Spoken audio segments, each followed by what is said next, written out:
Okay, Steve, final word for Saturday. First of all, it was job done in the end, wasn't it? Get over that banana skin and get into the next round.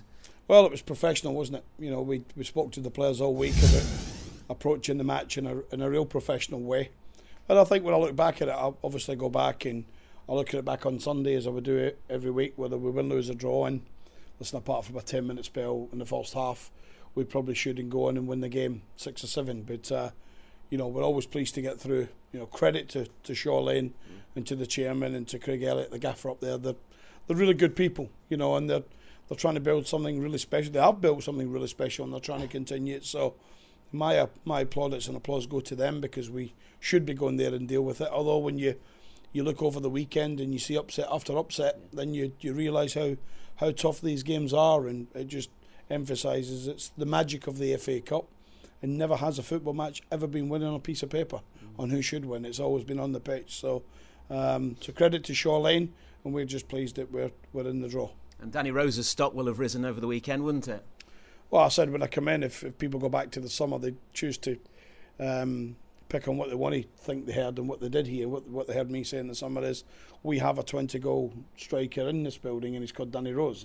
And his goal ratio for me between when I put him into the team and the end of the season was very good. But all barring emergencies, we're never going to see Danny Rose play midfield. We're never going to see him play wide left or wide right. He's a centre forward that's got a real presence about himself. He works incredibly hard. And as a management team, we've said we love him from the minute we walked in. He's our type.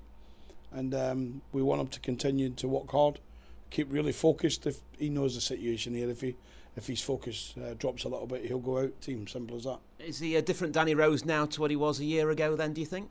Oh, he's vastly different. You know, we arrived and found a young man who wasn't getting picked on a regular basis. He was either substitute or playing in a position that was not familiar to him. And he'd lost his confidence, we think. You know, I think all players have confidence, of course, when they're in the team, but he'd completely lost it. And we got him in the office, and I did, and I said, I'm going to play, I'm going to put you in, and you're going to go in and out, and you're going to have to fight. And the same at the start of the season. And I love his tenacity to fight. I love his professionalism. He comes in every day, he cares, and he's getting his rewards. But I heard his words carefully after Saturday. It wasn't about the 2 goals he scored.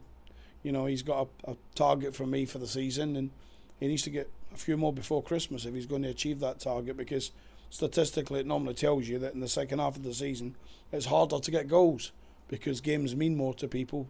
People defend a little bit better, and people are normally in their teams on merit. So there's not the first half of the season results and inconsistencies in performance. Are you expecting a fight to keep him in January? No chance.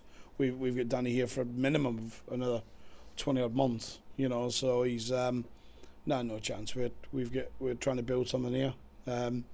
People, of course, you want them interested in your players. It's a strange situation. You want them. We had interest in the summer on Danny. We had interest in McDonald and Hamilton and others. You know, and we love interest because it means they're playing well. You know, he didn't have any interest a year ago when I walked in. He probably did from Raymouth. But now he's a great kid.